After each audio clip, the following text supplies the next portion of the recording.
नमस्कार, capital TV Uttar Pradesh में आपका स्वागत है। मैं हूं आपके साथ सोनाली जोशी। जब से यूपी में सीएम योगी ने शासन संभाला है तब से माफियाओं की हालत खराब है। अब मुख्तार अंसारी का किस्सा क्यों ना ले लें। एक वक्त राज्य के बाहुबली विधायक मुख्तार अंसारी कभी अपने मन का मालिक था। राज्य में पिछले 3 दशकों में जिस भी सियासी दल की सरकार रही सभी मुख्तार को अपने साथ लेकर चले। मुख्तार के रुतबे का आलम यह था कि उसके लिए जेल में ताजी मछली पहुंचाई जाती थी। मुख्तार जेल में बंद होने के बावजूद पूरा गैंग चलाता था और कानून कुछ नहीं कर पाता था। लेकिन राज्य में योगी सरकार आने के बाद मुख्तार का रुतबा अब खत्म हो गया है और सरकार बदलने की ताकत रखने वाला मुख्तार अंसारी कोर्ट से टीवी और मच्छरदानी की गुहार लगा रहा है। कैसे अंत हुआ मुख्तार के रुतबे का सीएम योगी के डंडे से, बताएंगे आपको इस रिपोर्ट में।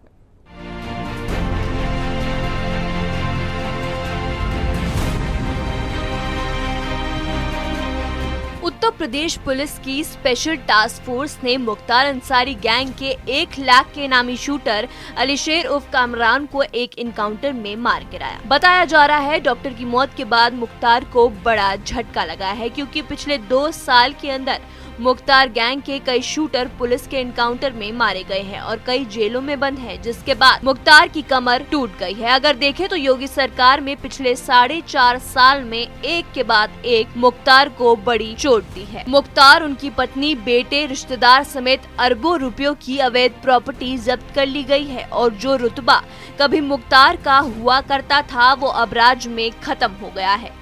फिलहाल मुख्तार अंसारी वर्तमान में बांदा जेल में बंद है। कभी यूपी में पूर्व से पश्चिम तक हर कोई मुख्तार से खौफ खाते थे। जितने भी माफिया हुए वो मुख्तार से संबंधों को खराब नहीं करना चाहते थे और दोस्ती बना कर रखते थे। मुख्तार की ताकत का अंदाजा इसी बात से लगाया जा सकता था कि जब मुख्तार अंसारी का काफिला सड़क से गुजरता था तो किसी की गाड़ियों के सामने आने की हिम्मत नहीं होती थी। यही नहीं, मऊदंगे के दौरान खुली कार में हथियारों से लैस होकर मुख्तार ने जमकर हिंसा की, लेकिन राज्य सरकार उसका बाल भी बांका नहीं कर सकी।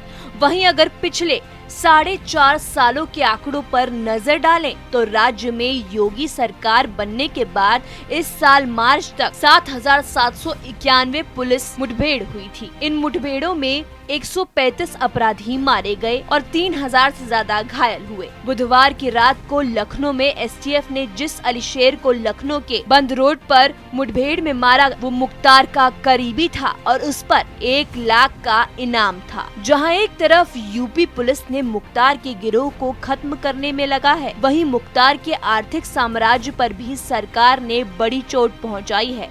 एक दिन ही पहले पुलिस ने उसकी पत्नी के शॉपिंग कॉम्प्लेक्स अटैच कर दिया था, जबकि इससे पहले मऊ, गाजीपुर, लखनऊ और आजमगढ़ में मुख्तार और उसकी पत्नी के नाम पर कई संपत्तियों को सरकार ने अटैच किया। जानकारी के मुताबिक सरकार ने अब तक करीब 200 करोड़ की संपत्ति को जब्त कर लिया है और फिर उन्हें ध्वस्त किया है। ये सिर्फ और सिर्फ योगी सरकार के शासन में हुआ है। जिस मुख्तार अंसारी का रुतबा दशकों से चलता आ रहा था वो सीएम योगी के आने से मिट्टी में मिल गया।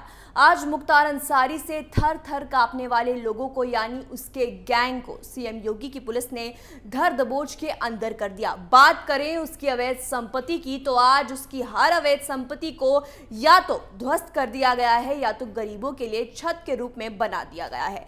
ये डर है यूपी की गद्दी में बैठे सीएम योगी आदित्यनाथ का कि माफिया खुद ब खुद पुलिस के सामने सरेंडर कर रहा है। अगर ऐसे में हम सवाल करें कि इन 4 सालों में क्या बदला है तो वो है माफियाओं का सरकार से डर, जो कि बेहद जरूरी है। इस खबर में मेरे साथ इतना ही।